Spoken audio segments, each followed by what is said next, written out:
셋째 날인데요. 사실 세 번의 설교의 시간이 짧은데 근데 이렇게 정이 든 것 같아요. 우리 성도님 또 제가 설교를 길게 해서 그런지 1시간 반씩 좀 이렇게 설교를 했는데 참 놀란 것은 우리 성도님들이 어떻게 이렇게 말씀을 잘 듣는지 모르겠어요. 그래서 길게 한 거예요, 사실은. 그래서 굉장히 우리 북서울 꿈의 교회 성도님들의 마음밭이 참 이렇게 옥토밭과 같고 또 마음이 순수하고 착한 분들이시구나. 이것이 제 마음속에 그대로 느껴졌어요. 제가 이렇게 공치사 하는 게 아니고요.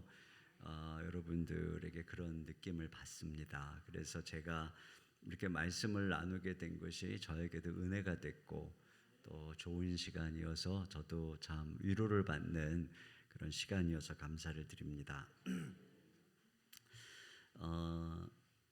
옛날에는 그 사람들이 어릴 적에 부르는 그 아명이라고 하는 게 있었어요. 그래서 뭐 개똥아, 뭐 말똥아, 뭐 이렇게 이제 불렀는데 뭐 고종황제의 그 아명이 도야지였고 또 그 황희의 아명은 뭐 개똥이었다고 그래요.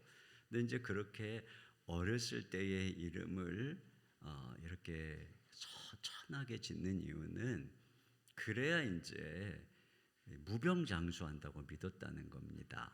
그러니까 이제 애들을 어렸을 때 너무 이렇게 이제 애지중지 그러면 이제 신이 질투를 해가지고 이제 그럴까봐 이제 그렇게 어렸을 때 애들한테 천한 이름을 짓고 또 사랑에도 내색도 안 하고 뭐 이제 그랬다고 그래요. 근데 여러분 과연 우리 하나님도 그러실까요? 하나님께서도 오늘 아브라함이 이삭을 너무 사랑하는 것을 보고 질투가 나가지고 야, 너 걔 나한테 모리아산에 가서 번제로 드려라. 하나님께서 그렇게 하신 걸까요? 여러분 우리 하나님은 우리가 세상을 사랑하고 사랑하지 않을 것을 사랑하고 우상을 숭배하면은 질투하십니다. 그러나 하나님께서 사랑하라고 한 것을 사랑할 때는 그렇지 않아요. 하나님께서는 우리 이제 남편들에게는 내 아내를 사랑하되 주님이 교회를 위해서 자기 목숨을 내준 것 같이 사랑해라. 그러면 남편이 아내를 막 그렇게 사랑하면 하나님께서 질투할 리가 없죠. 제가 아내를 사랑하면은 하나님을 더 사랑하게 되고 하나님을 사랑할수록 아내를 사랑하게 되고 그런 거잖아요. 자녀도 마찬가지입니다. 그 자녀를 하나님이 우리보다 더 사랑하세요. 저는 우리 자녀를 위해서 기도할 때마다 간절히 기도할 때마다 늘 주님이 저에게 들려주시는 음성이 뭐냐면 야, 걔 내 자녀야.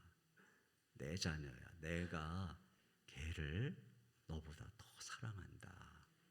이렇게 늘 저에게 말씀을 해요. 제가 하도 걱정을 하니까 말이죠.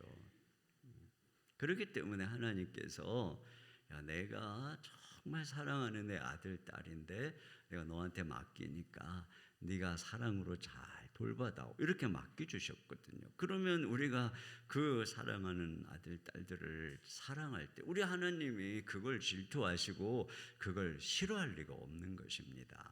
그러니까 여러분 마음껏 사랑해 주세요. 그런데 우리가 사랑할 때 하나님이 한 가지 주목해서 보시는 게 있는데 그게 뭐냐면은 야, 네가 사랑하는 그 자녀가 네 거냐 내 거냐 하는 거예요. 네가 사랑하는 남편이 네 거냐 내 종이냐, 네가 사랑하는 아내가 네 거냐 내 여종이냐, 네가 사랑하는 교회가 네 거냐 내 거냐, 네가 사랑하는 그 사업체가 네 거냐 내 거냐 하는 것이죠. 여러분 지금 하나님께서 아브라함을 시험하는 대목이 바로 이 부분이에요. 하나님께서 아브라함에게 이삭을 주셨지만 사실 이삭은 아브라함의 소원이기 전에 하나님의 소원이에요. 여러분, 이삭을 통해서 한 민족을 이루는 것이 아니 자녀도 없는 아브라함의 소원이겠습니까? 하늘의 별처럼 내가 이 아이들을 통해서 큰 민족을 이루겠다는 것이 아니 그때까지 무자한 아브라함의 소원이었겠어요? 그것은 하나님의 소원이에요. 하나님의 소원. 그러니까 아브라함에게 하나님이 이삭을 주시는 것은 물론 아브라함에게도 소원이지만 사실은 하나님의 소원인 것이죠. 그러니까 이삭은 하나님의 꿈을 품고 태어난 것입니다. 그리고 그를 아브라함에게 맡긴 것이에요. 그런데 자, 오늘 2절 말씀에 보면은 내 아들 내 사랑하는 독자 이렇게 나오죠. 그런데요, 이것을 원문으로 보면은 이렇게 되어요. 내 아들 내 사랑하는 내 독자 이삭을 모리아산에 가서 번제로 드려라. 그러니까 여기서 내라고 하는 단어를 3번씩이나 반복하는 것은 뭐냐면 야, 너 이삭을 네 거라고 생각하고 있지. 네가 사랑하는 것까지는 좋은데 그 사랑이 지나쳐서 너 지금 집착하고 있지.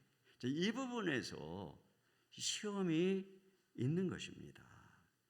의심이 간다. 내가 너한테 사랑해서 잘 나의 꿈을 위해서 그 아이를 키우라고 그랬는데 야, 너 너무 사랑이 지나쳐서 집착을 하고 그런 것 아닌지 모르겠다.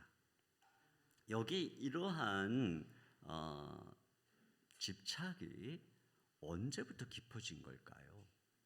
여기 보면은 그 일 후에라고 하는 그 말이 나와요. 1절에 보면은 그 일 후에 이렇게 이제 시작을 하잖아요. 근데 원문으로 하면은 이것도 그 일들 후에예요. 그 일들 후에.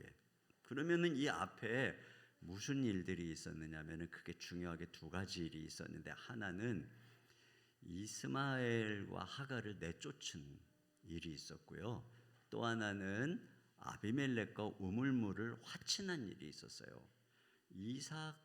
이스마엘과 이 하갈을 쫓아냄으로써 드디어 가정의 평화가 온 거예요. 그 전에 하갈하고 지금 사라하고 그리고 이스마엘도 막 이삭을 때리고 그런데 쫓아냈어요. 그러니까 어쨌든 하나님 내보내라고 그랬어요. 그래서 가정의 평화가 왔습니다. 또 아비멜렉과 우물물을 화친한 것은 이 우물은 굉장히 중요한 경제적 기반이죠. 경제적으로 안정됐다는 것을 얘기해 주는 것입니다. 그러니까 드디어 아브라함의 인생 속에 가정이 평안하죠. 경제적으로 안정되었죠. 이삭은 어느덧 청소년기가 됐어요. 한 16, 17살 이렇게 이제 무럭무럭 자라고 있어요. 그러니까 아브라함의 마음속에 어떻겠어요? 행복한 거죠. 너무나 행복한 거예요. 이 행복에 겨워하는 요때 이제 하나님이 시험하신 거예요. 여러분, 사람들은 무엇인가를 손에 넣기 전에는 하나님 것입니다.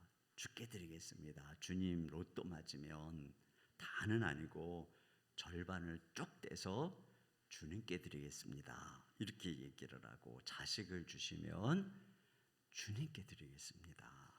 근데 저는 이 고백을 진실이라고 생각합니다. 그런데 일단 손에 넣고 나면은 생각이 달라집니다. 왜 그러냐면 손에 넣기 전과 손에 넣은 다음에 달라지는 게 하나 있는데 손에 없을 때는 없었던 하나의 마음이 생기는데 그게 바로 애착심이라고 하는 게 생기는 거예요. 막상 로또가 당첨이 돼서 내 손안에 돈이 주어지면 그 돈에 대한 애착심이 생기는 거예요. 그러니까 마음이 달라지는 거고 그게 어려운 거죠. 이걸 끊고 드리기가 어려운 거예요. 그런 면에서 저는 한나는 정말 대단하다고 생각해요. 자식을 주시기 전에 주시면 하나님께 드리겠습니다 하고 하나님이 준 자식을 젖을 뗄 때까지 품에 안고 있었으니 얼마나 애착심이 컸겠어요.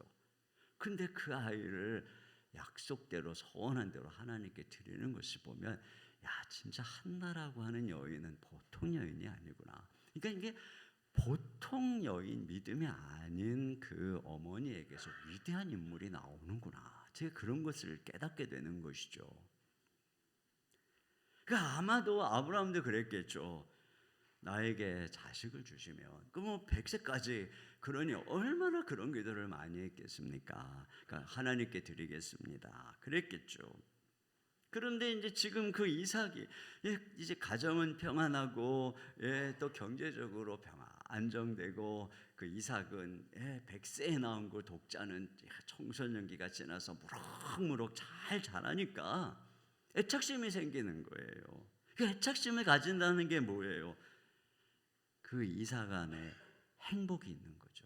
걔만 바라보면, 물론 하나님 때문에 내가 행복하고 그랬지만 점점 하나님 때문에 행복하기보다 이 하나님이 주신 그 이삭 때문에 너무 행복하고, 그런 거죠. 거기에 기쁨이 있고 그 안에서 소망을 갖게 되고, 내가 이 아이를 위해서라면 모든 것을 바치고 싶고 내 생명이라도 내어주고 싶은 것이에요. 그러다 보니까 어느덧 이 자녀가 하나님의 자리에 앉아 있는 거예요. 예수님의 자리에 앉아 있는 거예요. 전에는 예수님이 나의 행복이었고, 예수님이 나의 만족이었고, 예수님 한 분만으로 충분했고 그랬는데, 어느새 이 내 마음속으로 쑥 들어와 가지고 이제는 그 자리를 대신 차지하고 있는 거예요. 여러분, 이걸 이제 우리는 우상이라고 하는 것이에요. 그러니까 그게 무엇이든 하나님 자리를 대신 우리의 마음속에 차지하고 있는 것이 우상인 것이죠. 그 우상의 징조가 뭐냐? 그게 집착이에요. 그게 애착심인 것입니다. 여러분, 우리가 누군가에 대해서 이런 애착과 집착을 가지면 상대방이 불행해집니다.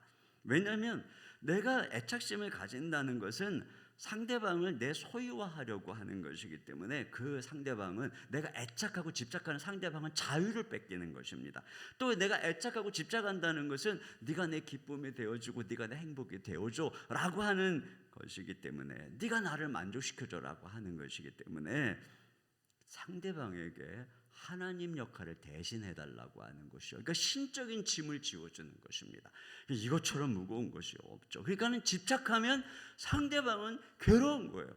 그래서 불행해지는 것입니다. 여러분 여기 굉장히 재밌는 게, 제가 이 말씀 묵상하다 재밌는 것을 발견한 게 뭐냐면은, 그 아브라함이 지금 이 음성을, 지금 이 그 독자 이삭을 모리아산에 바치라고 하는 이 음성을 들었을 때가 이삭이 대략 16세에서 17세 정도거든요. 그런데 이 앞에서 하나님이 이스마엘을 내보내라 했을 때도 거의 요나입니다. 그래서 제가 궁금한 거예요. 아니, 왜 하나님이 요나이만 되면은 이스마엘은 내보내, 그리고 이삭은 모리아산에 가서 번제로 바쳐, 왜 그러셨을까? 근데 이 질문이 저에게 들었어요. 근데 그 질문을 제가 할 때가 우리 아이들이 요 나이 때를 지나가고 있을 때였어요. 우리 아이들이 15세, 16세, 17세 요 나이, 우리 식으로 하면 뭐 중3, 고1, 뭐 중2, 사춘기 청소년 시절 아시죠? 뭐 중2 때가 되면 뭐 공산당도 무서워한다는 중2, 뭐 요때 아닙니까? 요때가 이제 어느 때냐면은 애들이 이제 슬슬 부모 말을 안 듣고, 엄마 내 인생은 내 거예요. 문 함부로 열고 들어오지 마세요. 녹하고 들어오세요. 언제 뭐 지가 뭐 집값을 내기를 했어요. 뭐 방세를 내기를 했어요. 그러면서 이제 뭐 독립운동을 슬슬 하기 시작할 때인 것입니다. 근데 저는 이제 애가 셋이니까 첫 애가 그 사춘기를 지날 때 진짜 뭐 제 아내도 엄청 막 상처받고 막 둘이 막 싸우고, 저도 옆에서 뭐 치사하다 이 배신자 속으로 이제 막 이러고 그랬는데, 둘째가 또 그때가 되니까 하는 말이에요. 둘째도 또 똑같이 하더라고요. 언니 오빠 하는 것을 보고 막내가 아유 왜 그러는지 모르겠다고 하던 셋째가 그 나이가 되니까 언니 플러스 오빠 막 그래가지고 더 난리를 치더라고요. 근데 제가 깨달았어요. 아, 이게 하나님께서 그 나이만 되면은 그렇게 하라고 심어놓은 성장 발달 과정이라는 것을 깨닫게 됐어요. 모든 애가 이게 뭐냐면은 이 애가 그 정도 나이가 되면은 야, 너 지금부터 슬슬 독립운동해라. 너 그러지 않으면 영원히 노예가 된다. 너 지금부터 슬슬 독립운동해라. 그걸 이제 하나님이 심어 놓은 거예요. 그러니까 애들이 우리한테 반항하고 독립운동하고 이제는 막 독립을 떠나겠다고 그러고 막. 근데 이럴 때 이제 우리는 깨닫는 거죠. 우리가 뭘 깨달아요? 와, 내 안에 집착이 있었구나. 아, 이 아이는 내 것이 아니었구나. 내가 이 아이가 하나님의 꿈을 위해서 태어난 아이를 내가 소유하려고 했구나. 이거를 이제 우리가 깨닫는 거죠. 그 메시지인 거예요. 사춘기가 꿈 깨라. 이 아이에게는 나의 계획이 있다. 집착을 버려라. 여러분, 근데요, 자녀만 그런 게 아니라는 것입니다. 제가 목회를 하면서도 느끼는 게 뭐냐면 교회가 아름답게 성장을 하잖아요. 그러면 어느새 집착을 하는 거예요. 마음이 교회를 향해서 막 집착을 하죠. 애착심이 커지죠. 그러면은 아니나 다를까 가시가 막 저를 찔러요. 막 교회에 막 골치 아픈 문제가 막 생기는 거예요. 언젠가는 막 교회가 너무 골치가 아픈 거예요. 제가 이제 개척하고 막 교회는 성장하는데 여기서 이 문제 저기서 이 문제 막 터지니까 교회가 너무나 골치가 아프고 힘이 드는 거예요. 근데 제가 성경을 보니까 그때 뭐 항상 보던 성경이지만 성경에 내가 이 반석 위에 내 교회를 세우리니 거기에 주님이 내 교회라고 그러셨어요. 아, 이 교회가 내 교회가 아니라 주님 교회구나.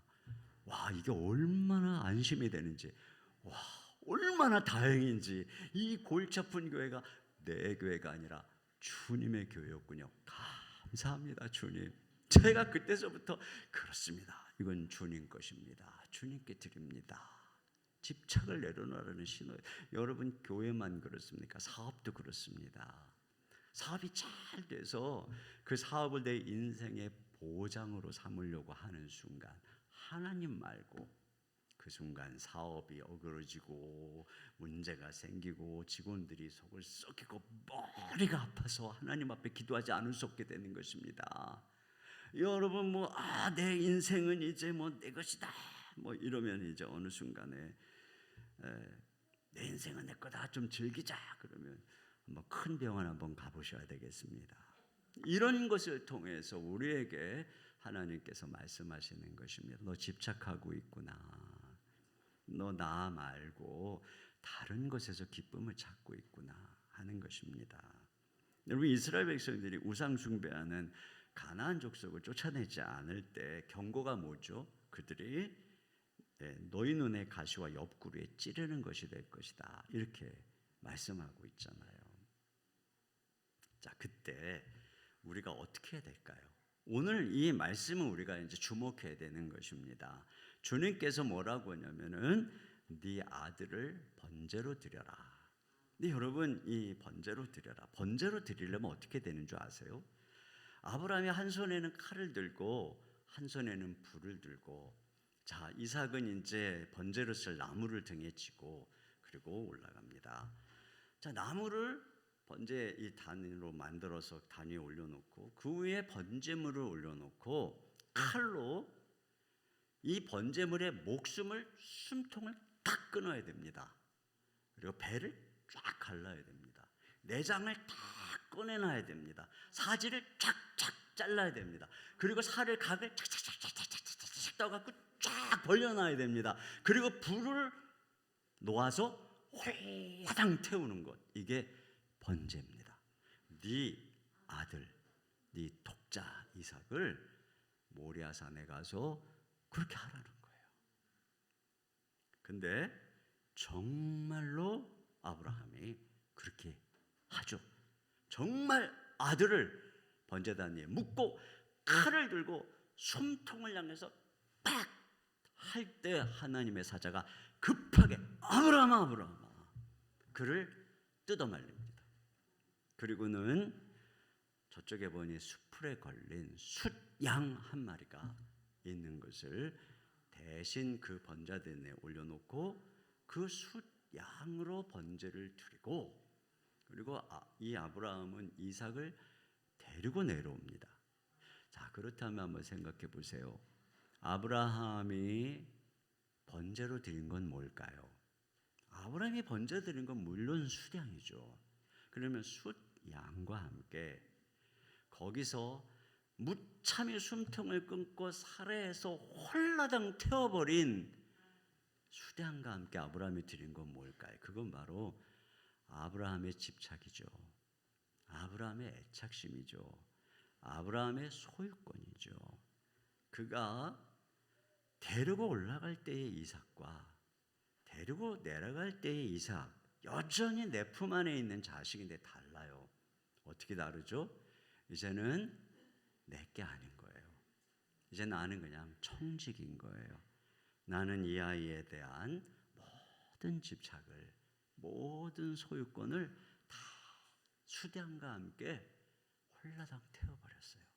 이제 이 아이는 오직 주님의 꿈을 위해서 내가 맡아서 키우는 청지기인 것이죠. 이게 바로 그 사건인 거예요. 근데 여러분, 훗날 이 모리아산에 솔로몬이 성전을 짓습니다.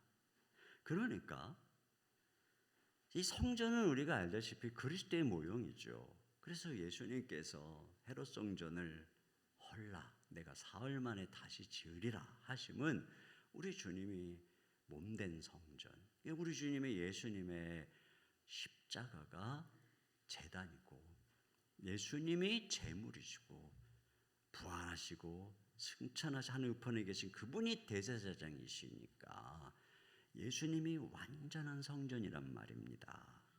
그렇다면 바로 이 모리아산의 제단 위에 이삭 대신 올려졌던 숫양은 바로 우리를 위해서 진정한 제물이 되신 예수님을 상징하는 것이죠. 여러분, 예수님은 우리를 위해서 십자가에서 죽으신 분이시죠. 우리를 위해서 대신 제물이 되신 분입니다. 그런데 우리가 또 한 가지 기억해야 될 것은 뭐냐면은 성경은 예수님의 십자가는 예수님이 십자가 우리 대신 못 박힌 십자가일 뿐 아니라 그 예수님과 함께 우리가 못 박힌 십자가다 이렇게 얘기하고 있는 것이죠. 그래서 우리가 예수님을 믿는 모든 사람은 우리의 옛사람이 예수님과 함께 십자가에 못 박힌 거예요. 여러분, 우리가 예수님과 함께 십자가에 못 박혔다고 하는데 살아계시잖아요. 그죠? 그러면 뭐가 못 박힌 걸까? 예수님을 믿는 순간에 우리는 그분의 죽으심과 연합해서 십자가에 못 박혔는데 그러면 그때 우리의 뭐가 못 박힌 것일까요? 성경은 예수님과 함께 우리의 옛사람이 못 박혔다. 근데 옛사람은 누굴 말하는 거냐면 저 옛사람 아담. 그 아담이 무슨 죄를 졌어요? 내가 주인이다. 내가 하나님이다. 내가 선과 악의 기준이 되겠다. 내가 옳다고 하면 옳은 것이다. 나라고 말하는 바로 그게 옛사람인 것이잖아요. 우리가 그 아담의 후손이니까 우리 안에 그 옛사람의 성품이 있는 것이죠. 바로 이 거듭나지 않은 옛사람, 내가 주인이라고 하는 옛사람이 십자가에 못 박힌 것입니다. 그러니까 우리가 신자가 된다는 것은 바로 이와 같이 아브라함의 모든 집착을 그 수량과 함께 다 못 박듯이 우리의 믿음의 조상인 그분처럼 우리가 우리의 생명과 우리의 모든 삶을 번제단 위에 올려놓고 우리의 모든 집착과 소유권을 다 올려놓고 그래서 우리의 옛사람이 십자가에서 못 박혀 죽은 거죠. 번제로 드려진 존재. 이게 바로 우리 예수 믿는 사람의 모습이라는 것입니다. 그래서 우리 예수를 믿는 사람들은 예수님이 주인인 거예요. 나는 죽고 내 안에 예수님이 사는 존재가 되는 것이죠. 그래서 우리는 다 이제는 이 몸은 의의 병기로 주님을 위해서 드려져야 되는 이게 종이 된 것입니다. 그러니까 언제 우리가 하나님의 종이 되는 줄 아세요? 부흥회 때 은혜를 받고 주를 위해 살겠습니다 하는 순간에 하나님의 종이 되는 게 아니에요. 내가 신학교를 가겠습니다. 그래서 신학교 가서 하나님의 종이 되는 것이 아니에요. 언제 우리가 하나님의 종이 되는 것이냐? 예수님을 믿는 순간에. 예수님을 믿는다는 것 자체가 나의 모든 옛사람이 다 십자가에 못 박혔습니다 하는 것이기 때문에 여러분은 예수님을 믿는 순간에 종이에요. 그러니까 자꾸 막 어떤 사람만 종이라고 그러지 마세요. 목사님은 종입니다. 목사님 혼자 다 하세요. 꼭 그런 것 같아요. 그게 아니에요. 여러분도 다 종입니다. 아멘입니까? 우리가 다 종이죠. 여러분, 그렇다면 우리가 예수를 믿는다는 것은 예수님이 주인이시고 우리는 종이고 우리는 청직이고 우리는 그저 맡아 관리하는 존재라면, 그렇다면 이 종이 청지기가 절대로 가지지 말아야 되는 것 한 가지가 있어요. 그게 집착인 것입니다. 어떤 유모가 주인의 아들을 양육하면서 지극정성 사랑으로 돌봐야 되는데 절대로 그 유모가 가지지 말아야 될 것은 집착인 것입니다. 주인이 볼 때 얘가 언제부턴가 눈빛이 달라? 내 아들에 대해서 자기 아들처럼 집착하는 것 같아? 그 순간 주인은 뺏어가는 것입니다. 그렇죠? 맡겨줬는데 집착하는 것, 이게 문제인 것입니다.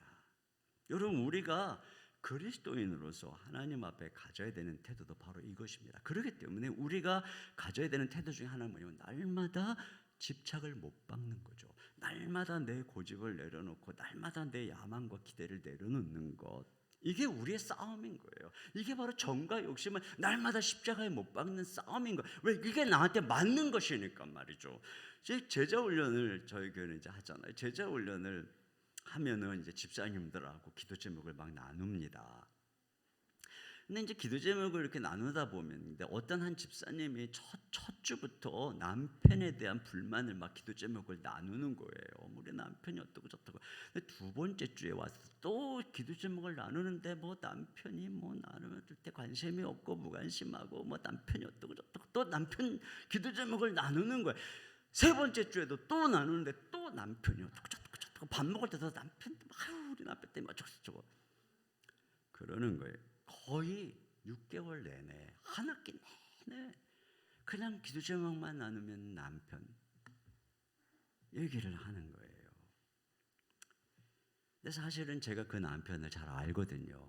왜냐하면 그 전해에 제가 그 남편하고 제자 훈련을 했어요. 그러니까 제가 제자 훈련을 하면은 그냥 한 주에 한 4-4시간씩 이렇게 말씀을 나누면서 1년을 같이 하니까 다 알죠. 제가 착해요. 괜찮은 분이에요. 근데 하도 그러니까 속으로 그렇지 또 뭐 제자 훈련하는 거고 집에서 또 부인이 사는 건 또 다를 테니까 그런가 보다 했는데, 하도 그래서 제가 어느 날 작심을 하고 물어봤어요. 집사님, 사실 집사님 이 한 학기 내내 남편 때문에 힘들다고 그러는데 사실 집사님 남편이 그렇게 나쁜 분은 아니잖아요. 그랬더니 뭐 그렇대요. 그렇죠. 집사님 남편 참 착하지 않아요? 뭐 그렇대요. 집사님 남편이 그래도 교회도 잘 나오고 저하고 제자 훈련도 받고 좀 성실하고 그런 분 아니에요? 뭐 그렇대요. 그래서 제가 그랬어요. 집사님, 사실 남편들이 교회도 안 나오고 힘들게 하는 남편 많은데 사실 그 정도면 참 대단한 남편인데, 제가 한 가지 좀 외람되지만 이런 질문 용서하세요. 집사님 남편하고 다른 여자가 살아도 집사님처럼 그렇게 불평할까요? 네, 이렇게 물었어요. 진짜 분위기 싸해졌습니다. 네, 진짜 그렇게 물었어요. 이거 실화입니다. 그리고 제가 그랬어요. 내가 집사님 얘기를 들어보니 집사님의 아빠는 굉장히 자상하죠. 엄마한테도 잘하고 특별히 딸인 집사님한테 너무너무 잘하는 자상한 아빠였어요. 근데 집사님 남편은 완전히 경상도 사나이여가지고 무뚝뚝하죠. 그러니까 아무리 집사님이 이 아빠에게 받았던 그런 자상함과 관심을 요청하지만 남편은 뭐 기질상 그런 분이 아니잖아요. 그러니까 제가 볼 때 집사님이 남편에게 끊임없이 힘들어하고 만족을 못하는 것 같아요. 불만이 있는 것 같아요. 근데 집사님, 우리가 제자 훈련을 받는다는 것은 상대방을 내 기대와 뜻대로 바꾸는 걸까요? 아니면 우리가 제자가 돼서 예수님을 따라간다는 것은 상대를 내 뜻대로 바꾸고자 하는 내 기대와 집착을 못 받고 그를 있는 모습 그대로 받아들이는 걸까요? 어떤 게 예수님을 따라가고 어떤 게 제자가 되는 걸까요? 제가 이렇게 물었어요. 답은 뻔하죠.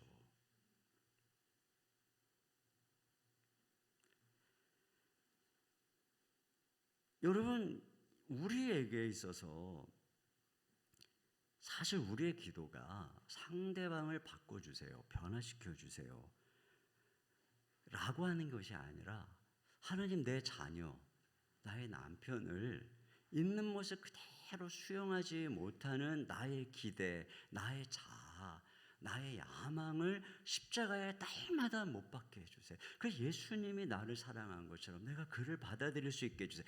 이게 이제 우리의 기도가 돼야 되는 것인데 우리는 그렇게 하지 않아요. 이 집회에 와서도 계속 기도하면서 우리는 하나님, 우리 남편 변화시켜 주세요. 우리 아들 변화시켜 주세요. 내 뜻대로 바꿔주세요. 바꿔주세요. 바꿔주세요. 변화시켜 주세요.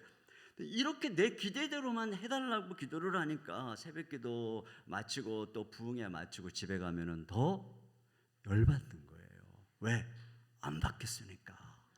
분명히 강사님이 기도하고 맞쓰고 그렇게 기도하면 하나님이 응답하신다고 했는데, 내가 기도를 했는데 우리 아들 맨날 밤새 게임만 하고 막 이런 아들 위해서 새벽마다 가서 기도하고 이 집회 때 막 주여 우리 아들 변화시켜 주시옵소서, 믿습니다 믿습니다 믿습니다 하고 딱 집에 가는데 웬걸 아직까지 게임을 하고 아직까지 확, 그러면 열받아가지고 뒤통수를 그냥 딱 때리면 그냥 애가 말이죠, 엄마가 교회만 갔다 오면 싸나워져가지고 내가 교회 다니나 봐라. 진짜 여러분, 이거 이 거짓말이 아니라 새벽기도 갔다 오면은 더 막 씩씩거리고 화내고 막 이런다니까요. 천사가 돼서 오는 게 아니라 새벽기도 가서 막 기대대로 잔뜩 기도 믿습니다. 근데 남편이 아직도 술 먹고 막 드르렁드르렁거리고 막. 근데 반대로 기도를 바꿔보는 겁니다. 하나님, 밤새 게임하는 우리 아들 미워 죽겠는데 주님이 이 아들 저에게 맡기셨으니 진짜 이 있는 모습 그대로 이 아이를 받아들이고 사랑할 능력을 저에게 주세요. 이렇게 기도를 해보는 거죠. 주님이 남편을 있는 모습 그대로 받아들이고 사랑할 능력을 주세요. 이렇게 기도를 해보는 거죠. 제 경험에 의하면 하나님, 우리 아들을 변화시켜 주세요. 하나님, 그 인간을 바꿔주세요.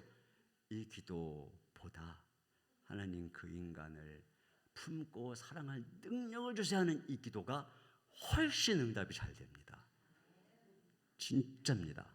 제가 목회 20년 동안 경험한 겁니다. 그렇게 해서 간절히 기도하고 집에를 갔는데 아니나 다를까 여전히 게임을 하고 있어. 근데 주님이 은혜를 주셔서 내가 긍휼해 보이는 거야. 그리고 야, 진짜 집중력 있다. 어떻게 아직까지 저렇게 게임을 하고 있냐. 어깨는 얼마나 아프고 뒷걸은 얼마나 당길까. 가서 어깨도 좀 주물러주고 주방에 가서 먹을 것도 좀 갖다 주고, 그래 너 이거 먹으면서 천천히 해라. 그러면 애가 야, 드디어 우리 엄마가 교회 갔다 오더니 사람이 바뀌었구나. 그러면서 이게 예수님에 대한 호감도 갖고 그러는 거거든요. 여성 기독교 작가 중에 조이스 마이어라고 하는 분이 있는데 굉장히 똑똑한 여인입니다. 근데 이제 이 조이스 마이어가 너무 똑똑하니까 남편의 기를 죽이는 거예요. 그러니까 항상 자기하고 비교를 해보니만 남편이 답답해갖고 못 참겠는 거예요. 그러니까 그녀가 주로 하는 얘기가 뭐냐면 남편으로 좀 변화돼 달라고 말이죠. 시시콜콜 남편을 변화시키겠다고 항상 잔소리를 하고 몰아붙이고 막 이러는 것입니다. 근데 여러분, 그런다고 남편이 바뀌나? 절대 안 바뀝니다. 여러분이 절대로 믿지 말아야 되는 신앙은 내 잔소리로 남편을 바꿀 수 있다라고 하는 거, 이건 거짓말입니다. 안 바뀝니다. 절대 안 바뀝니다. 그래도 내가 잔소리를 했기 때문에 집구석이 이만큼 됐지, 천만의 말씀, 안 하셨다면 더 잘 됐을 겁니다.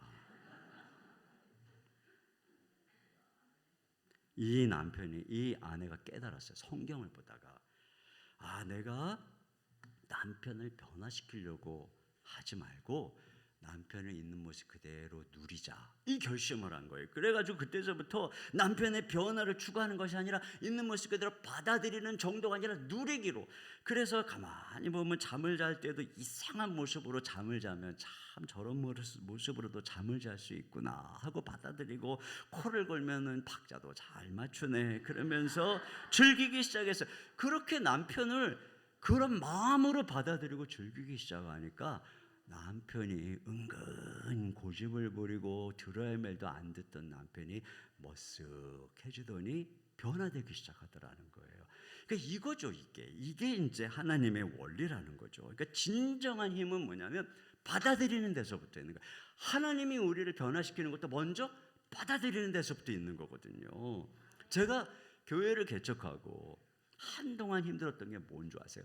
교회 개척하고 이제 막 말씀 나누고 나면은 또 개척교회니까 밥을 같이 이제 먹잖아요. 밥을 뭐 이제 상처를 놓고 여기저기서 이제 막 밥을 먹는데, 이렇게 보면은 막 이제 말씀을 막 은혜 받았다 막 나누는 막 얘기가 들려요. 그럼 속으로 내 조금 전 설교를 듣고 저렇게 은혜 받았다고 말씀을 나누는구나, 뭐라고 하는지 들어볼까 하고 이렇게 귀를 기울여 보니까 내 설교를 듣고 은혜 받았다는 게 아니었어요.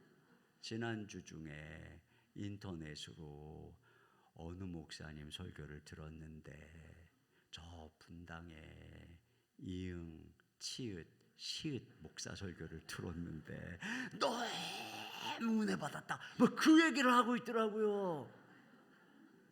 와, 얼마나 화딱지가 나는지. 금방 내가 명설교를 했는데 말이죠. 그 내가 지나가는데 또 날 불러. 목사님, 그 분당 그 이응 리을교회 이응 치읓 목사님 설교 들어보셨어요? 지난주 꼭 들어보세요. 목사님 들으시면 내가 CD 갖다 드릴게요. 다음 주 진짜 갖고 와. 진짜 센스 있고. 내가 그걸 들었겠습니까? 나는 속이 좁은 목사여서 그냥 쓰레기통에다 바로 버렸습니다. 죄송합니다. 전 그런 사람입니다.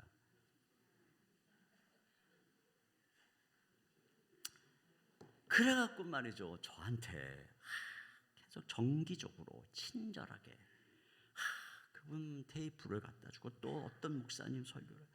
그러니까 제가 개척을 하는데, 교회는 참 개척교회니까 얼마나 힘듭니까? 그래도 힘들어 죽겠는데, 그래서 그 초라하게 개척하고 있는 목사한테 맨날 그 잘 나가는 거 한국에 몇 번 안 되는 그 목사님 테이프 맨날 갖다 주고 그분이 얼마나 훌륭한지 막 얘기하니까 내가 주눅이 맨날 들어가지고, 격려를 해도 현찮은데 막 주눅이 들어가지고 말이죠.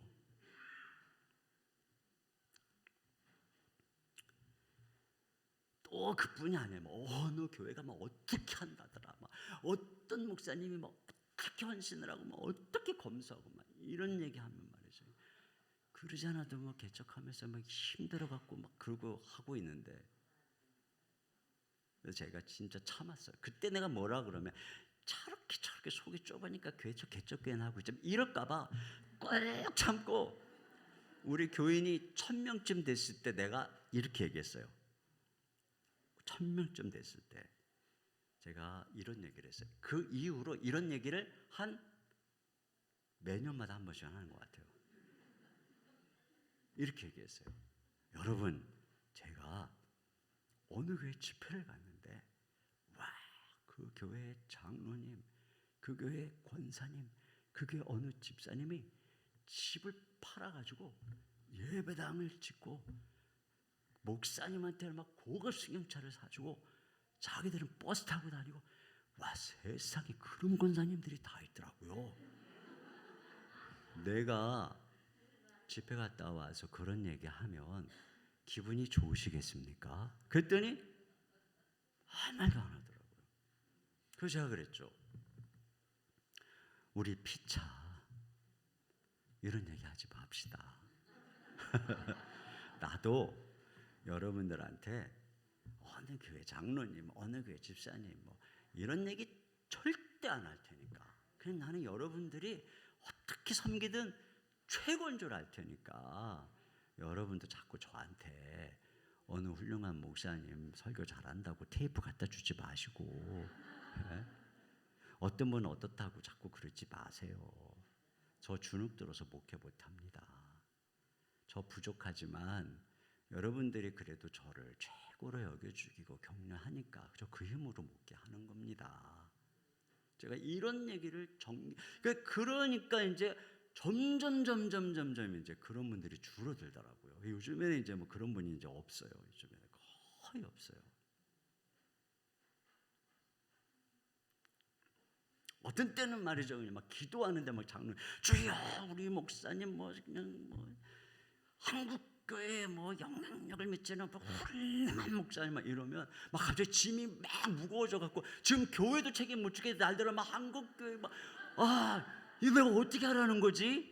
내가 그래서 막 부탁을 해서 어느 날 설교하다 제발 그런 설교 좀 그런 기도 좀 그냥 개인적으로 하시는데 하지 좀 말아주세요. 저 우리 교회 감당하는 것도 힘들어요. 물론 저를 축복하면서 그렇게 한 건 제가 이제 이해는 하지만 실제로 저는 그럽니다. 제가 우리 교회 건축하고 또 그 이후에 저희 교회 또 수백억짜리 빌딩도 사고 그런 와중에서 사실 저희 교회는 그 어마어마한 걸 진행하면서 어떤 한 분도 두드러지게 엄청난 헌금을 한 분이 없습니다. 다 그냥 모두가 마음을 합해서 다 그렇게 했습니다. 그런데 아무런 기적도 일어나지 않았는데 모든 것이 이루어지는 기적이 일어난 거예요. 저는 이게 하나님이 하시는 거구나. 그래, 우리 교회 어느 교회처럼 막 100억 수십억씩 헌금할 큰 부자 없어도 괜찮아. 그냥 여러분 있는 모습 그대로 전 받아들이겠습니다. 제가 목회하면서 진짜 저도 20년 동안 힘든 분들을 왜 안 만났겠습니까? 근데 정말 기도 많이 했었습니다. 하나님 제발 좀 변화시켜 주십시오. 제발 저분 좀 변화시켜 주십시오. 너무너무 힘듭니다. 주님 좀 변화시켜 주십시오. 근데 주님께서 거의 그 기도를 안 들어주셨습니다. 그리고 저를 변화시켜 주셨어요. 저의 기도가 바뀐 거죠.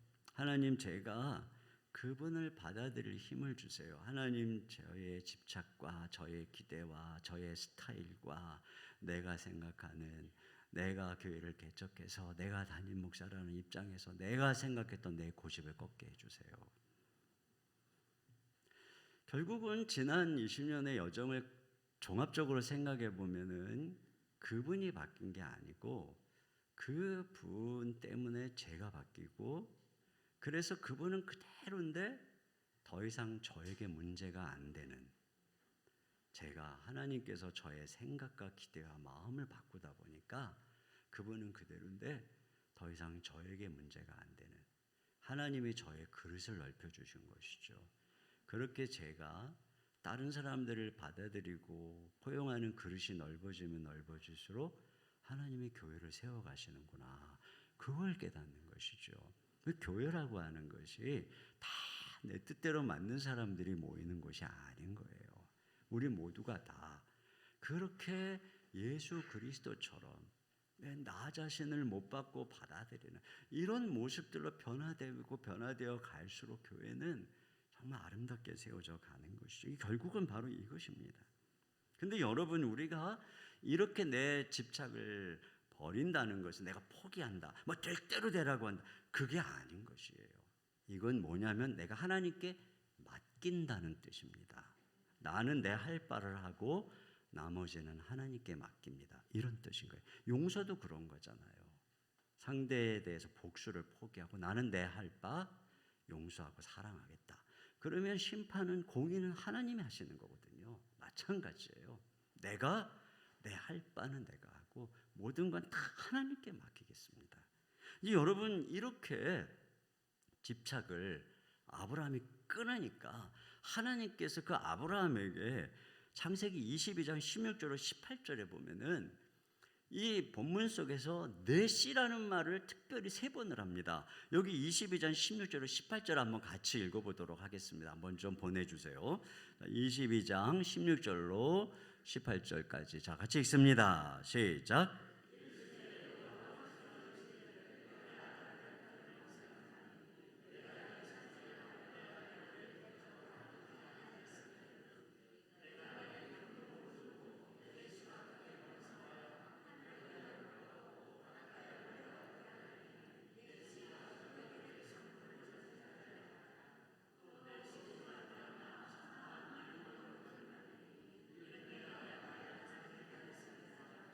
그렇습니다. 여기 넷이라고 하는 말을 3번 한다는 것은 결국은 집착을 버리고 모든 소유권을 하나님께 양도하니까 하나님이 다시 돌려주신다는 것입니다. 그러면서 그 이삭을 마음껏 축복하는 것을 볼 수 있는 것이죠. 제가 이 말씀 묵상하다가 생각난 것이 파인애플 이야기라고 하는, 파인애플 스토리라고 하는 그 책자의 이야기입니다. 아프리카에서 사역을 하시는 한 선교사님이 어느 날 파인애플이 너무 먹고 싶었던 거예요. 그래서 파인애플 나무를 100그루를 심었습니다. 그리고 원주민들을 고용을 해서 3년 동안 파인애플 밭을 가꾸었습니다. 그런데 이제 파인애플이 어느 정도 자랄 때가 돼서 그 파인애플 열매를 맛을 보려고 밭에 가는데 익은 것들이 다 누가 따가버린 거예요.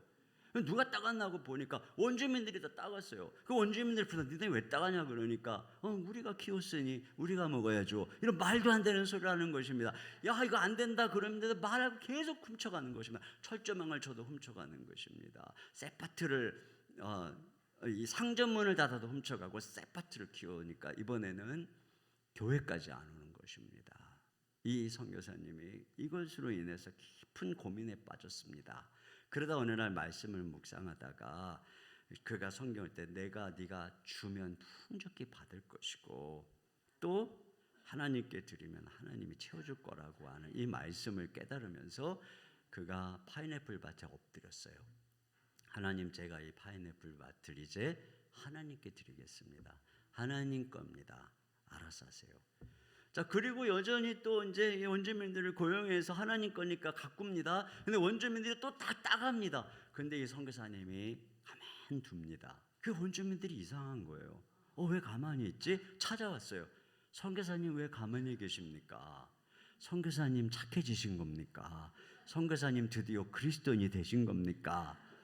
그때 이 선교사님이 뭐라 그랬냐면은 제가 이 밭을 누구에게 주었습니다. 그래요? 그럼 우리가 누구 걸 따가는 거죠? 제가 이 밭을 하나님께 드렸습니다. 하나님께 드렸다고? 그 말을 듣고 돌아간 원주민들이 자기들끼리 이야기를 나눈 겁니다. 선교사님이 그 밭을 하나님께 드렸대. 우리는 지금 하나님 걸 도둑질하고 있는 거야. 그래서 우리가 돼지 사냥에 실패했구나. 그래서 우리 아이들이 아팠구나. 그래서 우리 아내들이 아이를 못 낳은 거야. 그러더니 아무도 그 파인애플을 훔쳐가지 않더라는 것입니다. 그 해에 선교사님이 파인애플을 맛있게 먹고 또 그걸 나눠주고, 그러니까 선교도 되고 이런 일이 일어난 거죠. 여러분 보세요. 내 소유권을 불사르고 내 자아를 죽이고 내 고집, 내 집착, 이것을 죽이니까 하나님께 그렇게 맡기는 것이잖아요. 하나님이 지켜주시는 거예요. 여러분, 자녀를 내 것이다 라고 열심히 키워보세요. 그 말 여러분 아시죠? 잘난 아들은 국가의 아들, 돈 잘 버는 아들은 사돈의 아들, 병들고 아픈 망한 아들은, 빚진 아들은 내 아들. 다 뺏기는 것입니다. 내 거라고 생각해봐야 내 것이 안 되는 것이죠. 여러분, 그런 거예요. 내 아들, 내 아들하고 집착하잖아요. 그러면 하나님이 도끼 같은 며느리를 보내셔갖고 집착의 탯줄을 탁 끊어주시는 것입니다. 내 남편, 내가 뒷바라지 해가지고 이렇게 훌륭한 남편 됐지. 그렇게 주장하잖아요. 그러면 시댁에서 따가고 시동생들이 따가고 친구들이 따가고 내가 그 파인애플 맛을 못 보는 것입니다. 제가 목회하면서 경험하는 게 뭐냐면은 내가 사랑하고 의지하고 집착하면 신기하게 하나님이 그걸 알아요. 딱 그 사람이 떠나요. 정말 신기해요. 그래서 저는 무서워서 사랑을 못합니다. 왜? 내가 은근히 사람이 그렇잖아요. 나한테 잘해주고 막 이러면 마음이 가잖아요. 나도 모르게 이제 뭔가 이렇게 좀 마음이 가잖아요. 하여튼 무슨 일이 벌어져서 그분이 떠나요. 하나님은 너무 정확하게 아시는구나. 내가 오직 하나님만 의지하기를 바라시는구나. 여러분, 야곱도 자기가 그렇게 의지하고 사랑하는 자들을 하나님이 다 떠나보내십니다. 그렇게 그가 집착하던 어머니 리브가하고도 생이별을 했죠. 사랑하는 아내 라헬은 일찍 죽었죠. 자기가 그렇게 집착하던 요셉은 실종됐죠. 마지막에 그 모든 집착이 다 쏟아 부어졌던 베냐민, 그 베냐민조차도 애굽의 총리가 데리고 오라고 그러잖아요. 그러니까 집착을 하면 하나님이 이와 같이 다 가져가요. 근데 야곱이 절대 집착하지 않았던 열아들, 아프지도 않아요. 어디 뭐 집도 안 나가요. 다 잘 있어요. 또 별로 사랑하지 않던 아내 레아 오래 살아요.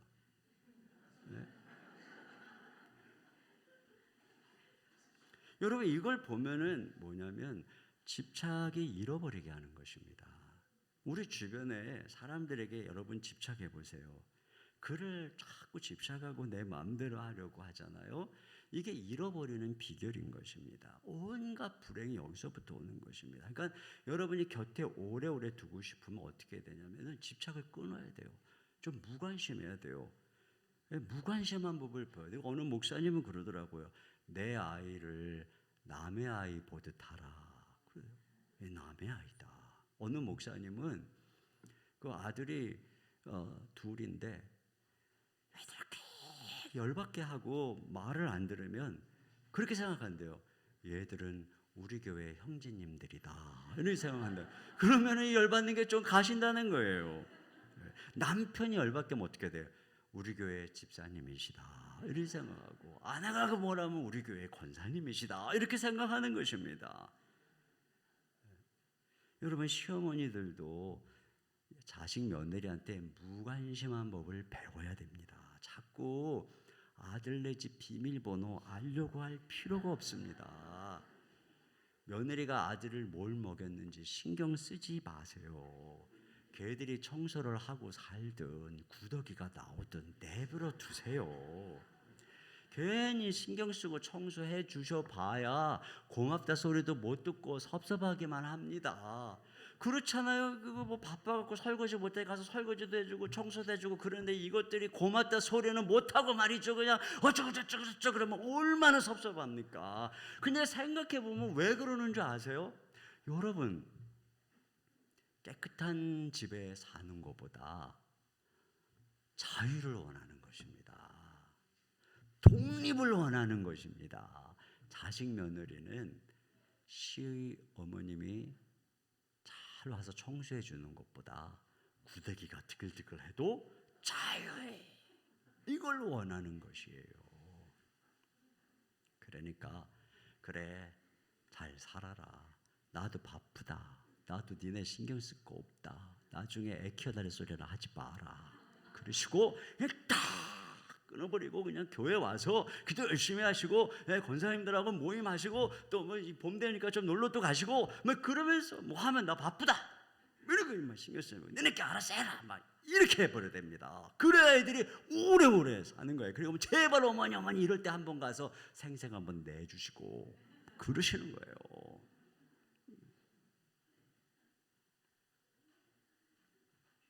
부부는 하나님으로부터 연합해서 한 몸이 되라고 명령을 받았지만 자녀는 떠나 보내라고 명령을 받은 것입니다. 로마인 이야기를 쓴 시오나 나아미가 이런 얘기를 했어요. 부모의 사랑은 연인의 사랑과 달라야 한다. 연인의 사랑은 되도록 자기 곁에 오래 붙잡아 놓고 싶은 마음이 있지만 부모의 사랑은 빨리 독립시키려는 마음이 앞서야 한다. 이거죠. 이게 성경적인 거예요. 그래서 성경 떠나 보내는 것입니다. 그래서 뭐라 그래요? 남편이 여자와 합해서 부모를 떠나 아내와 합하여 한 마음을 부모를 떠나 이렇게 되어 있잖아요. 여러분들은 어떠실지 모르겠지만 저는 이런 부분에서 확고한 생각을 갖고 있습니다. 언젠가 한번 우리 교회 장로님, 협동 장로님이신데 이제 아들을 결혼을 시키기 위해서 이제 며느리 될 아이하고 인사를 하러 저에게 왔어요. 그러면서 자랑스럽게 이 아이를 1년 동안 우리가 데리고 살면서 교육도 시키고 그러면서 이렇게 함께 살기로 했는데 우리 며느리가 그걸 수용하고 그렇게 뭐 칭찬을 하시더라고요. 제가 그 자리에서 그 장로님 권사님한테 그랬습니다. 장로님, 그것은 성경적인 게 아닙니다.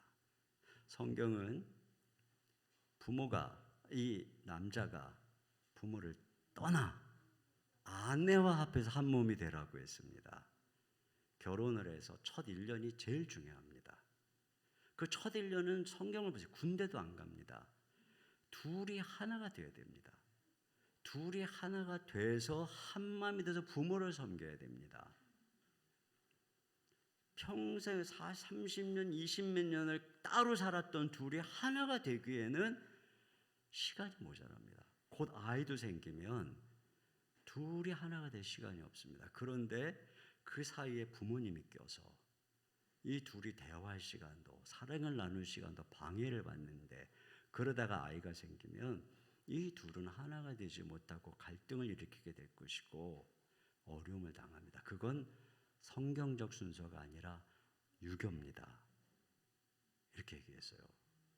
제가 그렇게 얘기하니까 뭐 어쩔 수 없이 그렇군요. 하지만 기분이 안 좋으셨겠죠. 근데 제 말대로 딱 1년 못 가서 진짜 어려움을 당했습니다. 근데 결국에는 내보냈죠. 근데 그걸 떠나서 뭐 그러지 않고 잘 사는 며느리도 있어요. 그러나 성경의 원리가 중요한 것입니다. 저는 야곱의 생애의 가장 위대한 순간은 베냐민을 향한 집착을 내려놓는 순간이라고 생각해요. 진짜 야곱이 자기 인생에 태어날 때부터 꽉 움켜잡는 이 집착이 꺾어진 순간은 야복강가가 아닙니다. 진짜 야곱이 그의 집착을 내려놓는 순간은 베냐민, 자기의 어머니를 향한 집착, 라헬을 향한 집착, 요셉을 향한 모든 집착이 다 모아진 베냐민을 향한 집착. 이 집착이 끊어진 순간이죠. 여러분, 이 베냐민을 향해서 이 베냐민과 야곱의 관계를 향해서 유다가 뭐라 그러냐면은 창세기 44장 30절에 이렇게 얘기합니다. 아버지의 생명과 아이의 생명이 서로 하나로 묶여 있거늘 연결되었다. 이게 집착인 것입니다. 아버지의 생명과 아들의 생명, 이때 베냐민이 날 꽤 많을 때입니다. 묶여 있다. 이래서는 안 되는 거예요. 떠나보내야 되는데 이게 왜 묶여 있습니까? 근데 결국 이걸 하나님께서 끊죠.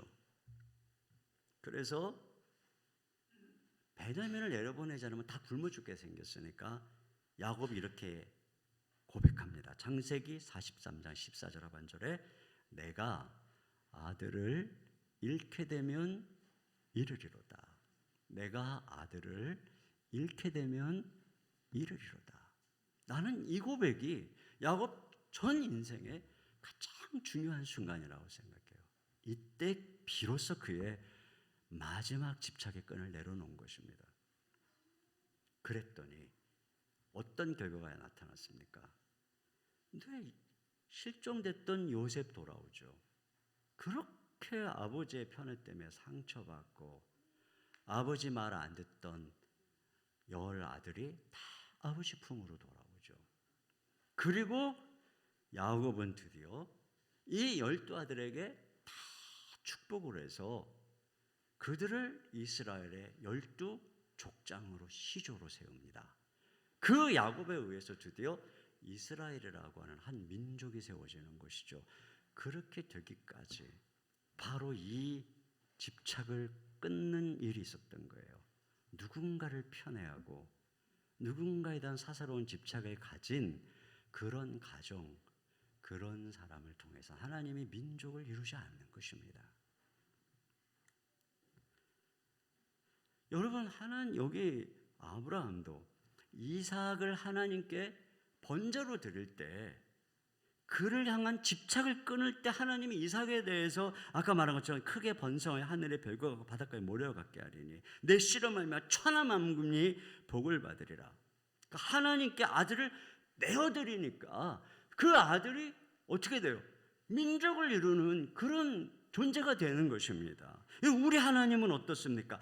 하나님께서 우리를 위해서 당신의 독생자이신 예수 그리스도 그거를 내어주신 것입니다. 한 번도 끊어진 적이 없는 삼위 하나님의 사랑이 이 십자가에서 엘리 엘리 라마 사박다니 하나님이 어째 나를 버리시나이까. 하나님이 우리를 왜 등을 돌린 순간입니다. 하나님께서 우리를 위해서 당신의 아들을 향한 사랑의 모든 애착을 다 끊어버린 순간입니다. 그랬더니 어때요? 수많은 성도들이 헤아릴 수 없는 하늘의 별과 같은 하나님의 자녀들이 주님께 돌아오지 않습니까? 그렇죠. 이게 바로 복음의 원리인 것입니다. 죽고자 하는 자는 사는 것이고, 여러분 아까 그 선교사님은 어느 날 아들이 병이 걸렸어요. 위독한데 의사에게 데려갈 길이 없는 것입니다. 기도했어요. 그 순간에 그 아들을 하나님께 맡기는 것은 파인애플 밭을 드리는 것보다 훨씬 힘들었어요. 그러나 그 밤에 간절히 기도하다가 결국은 그가 하나님께 아들을 맡겼습니다.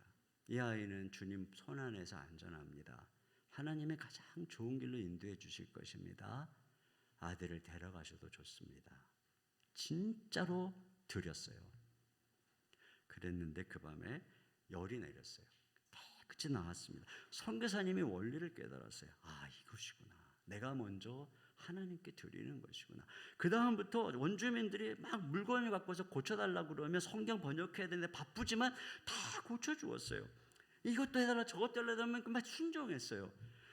그러니까 성경 번역이 늦어졌지만 점점점 그리스도인이 많아졌고 그들이 성장하면서 그들이 성경 번역하는 일을 도와주기 시작했어요. 그 결과 성경 번역을 더 빨리 하게 됐다는 것입니다. 그러니까 이런 거죠. 그러니까 내가 막 내 생각 이러면은 이게 죽어요. 그러나 내가 죽고자 하면 사는 이런 엄청난 이 복음의 원리가 여기에 있는 것입니다. 여러분, 우리가 한 가문도 정말 이렇게 주님 은혜 속에서 믿음으로 가면 믿음의 명문화가 이루어지는 것이고, 한 교회도 이러한 주님의 은혜의 바탕이 우리 모든 중직들과 성도들 속에 있을 때 이곳에 수많은 젊은이들, 다음 세대들이 와서 꽃을 피우는 것입니다. 그러지 않겠습니까? 근데 여러분, 저는 우리 교회의 시니어분들에게 개척 때부터 20년 동안 무슨 얘기하는 줄 아십니까? 우리가 다음 세대를 위해서 우리에게 익숙한 걸 버립시다. 우리에게 익숙한 습관을 버립시다. 지금의 다음 세대들, 그들을 위해서 또 그들을 위해서 그들에게 맞는 찬송도 수용할 줄 알고 그들에게 맞는 문화로 다가갈 줄 압시다. 제가 이 이야기를 개척 때부터 20년 동안 하다가 어느 순간 문득 보니까 그분들이 다 늙었어요. 다 백발이 성성했어요. 진짜 미안하더라고요. 내가 맨날 다음 세대 생각하다가 합시다라고 했는데 다 백발이 성성했어요. 내가 너무 고맙더라고요. 그래서 우리 교회에 얼마나 많은 다음 세대들이 있는지, 얼마나 많은 애들이 바글바글 하는지 여러분 때문입니다.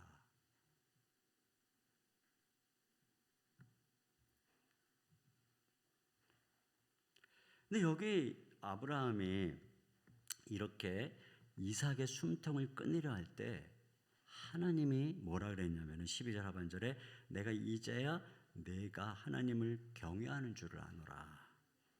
여기 보면 경외가 뭔지 나와요. 경외가 무엇입니까? 하나님의 명령에 순종해서 내 소유권, 내 고집, 내 생각 내려놓을 줄 알고 주님께 맡길 줄 알고 주님께 순종할 줄 아는 이게 경외입니다. 거룩하게 그게 아니라 내 고집과 내 집착과 내 기대를 내려놓고 하나님께 맡기며 순종할 줄 아는 것이 경외죠. 주님을 주인으로 인정하는. 결국은 이 테스트는 경외의 테스트요, 순종의 테스트예요. 몇 점 맞았을까요? 점수만 확인하고 제가 마무리할게요. 여기 보면은 3절에 보면은 아브라함이 아침에 일찍 일어나 이렇게 되어 있습니다. 정말 불가사의한 아브라함의 모습이 뭐냐면요, 이스마엘을 내보내라고 할 때도 창세기 21장 14절에 보면은 아브라함이 아침에 일찍 일어나 그 아이를 데리고 가게 하니 이렇게 되어 있어요. 일찍. 이게 뭐 좋은 일입니까? 모리아산에 이삭 드리는 것도 얼마나 사랑하는 아들입니까? 근데 일찍 일어나서. 여러분, 저는 이런 생각을 해요. 우리는 무슨 일들을 이렇게 순종하라고 그랬을 때 조금 내 마음에 안 들면은 그냥 하기는 해요. 또 그게 정말 귀한 거죠. 하기는 하니까. 근데 시간을 끌어요. 그러면 어차피 순종을 하는데 일찍 순종하는 것과 시간을 끌고 마지막에 나중에 순종하는 것의 차이가 뭘까요? 일찍 하면은 감점이 없는 거예요. 늦게 할수록 감점이. 어차피 순종할 거 감점 없이 만점 받으시기를 주님의 이름으로 축원합니다. 또 아무런 이유를 달지 않아요. 아니, 하나님 줄 때는 언제고, 또 인신제사가 이게 말이 됩니까? 뭐 얼마나, 그러면 약속은 뭡니까? 막 이러면서 하고 싶은 얘기가 얼마나 많겠습니까? 근데 아브라함이 뭐라고 무슨 토를 달았다는 그것이 없어요. 그러니까 순종은 이렇게 말이 없이. 그러니까 순종을 하긴 하는데 어떤 분은 말이 막 많아, 어떤 분은 말이 없어. 차이가 뭘까요? 말이 적을수록 감점이 적은 것입니다.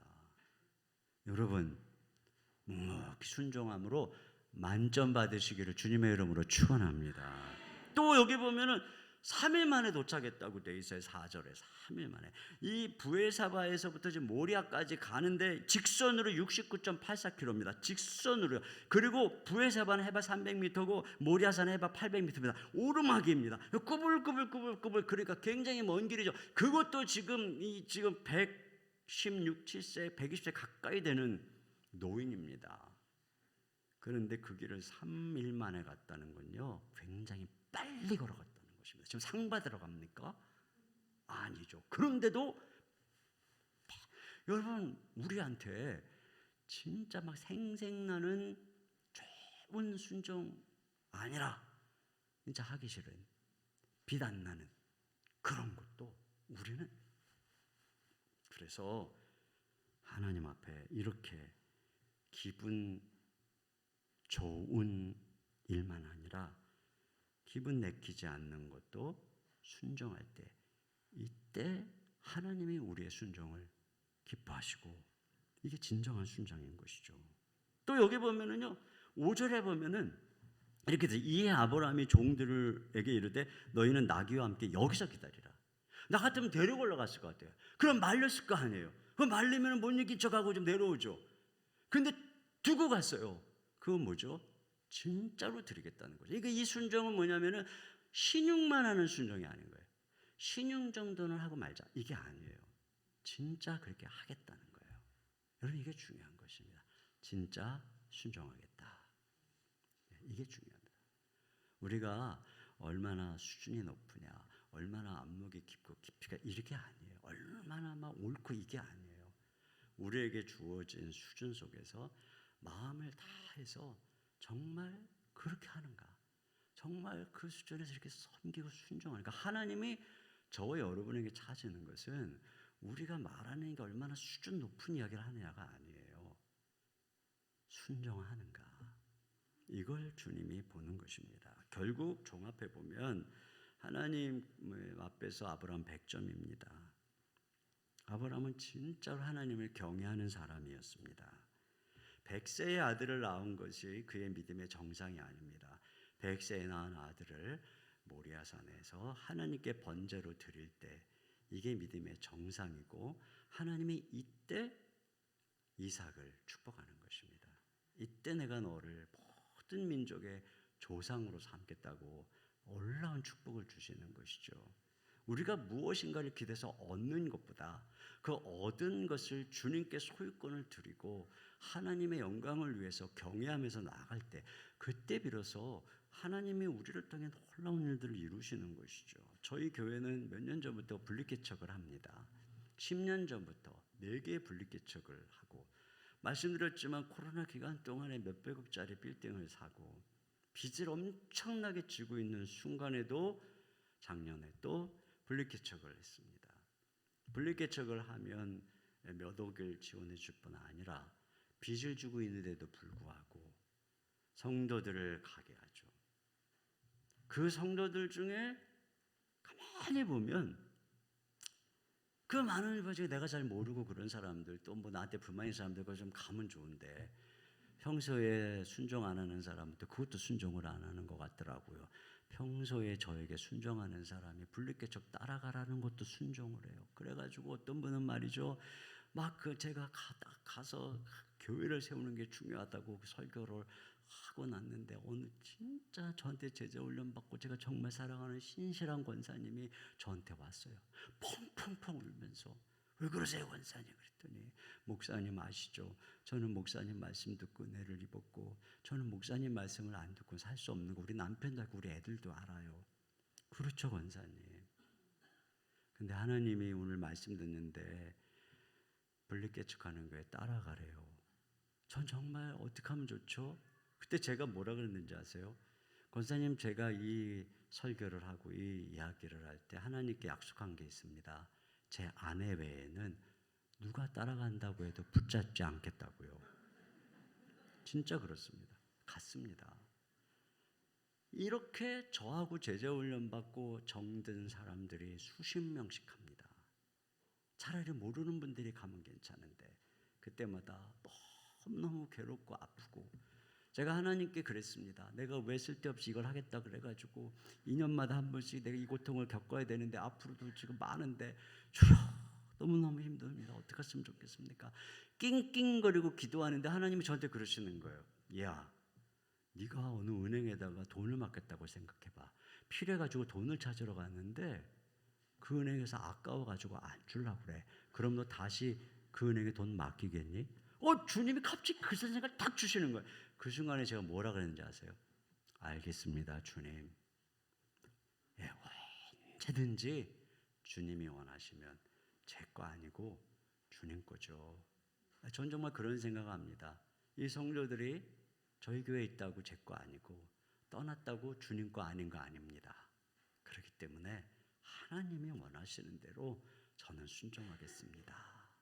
그러니 걱정하지 마시고 맡겨만 주십시오. 제가 그렇게 기도하죠. 여러분에게 이런 분리개척을 하라는 게 아니라 저의 이 마음을 지금 나누고 있는 것입니다. 마음 정리하고 우리가 다 같이 그냥 하나님 앞에 다 맡기고 오직 주님께만 순종하고, 그래서 여러분이 그릇이 넓어지면 하나님께서 우리 지금까지도 일하신 놀라우신 하나님이 우리 북소울 꿈의 교회 정말 놀라운 부흥의 역사가 우리 민명기 목사님, 신명기 목사님이 아니라 민명기 목사님과 우리 또 너무 귀하신 장로님들, 또 여기 계신 우리 기도의 대장이신 권사님들과 함께 새 역사를 써갈 것이다. 저는 막 그게 눈에 보입니다. 진짜 이렇게 마음에 느껴집니다. 여러분들의 그 하나님의 여러분들을 향한 사랑과 긍휼과 은혜가 제 마음속에 기도하면서 자꾸 느껴집니다. 그런 놀라운 축복이 함께 하시기를 주님의 이름으로 축원합니다.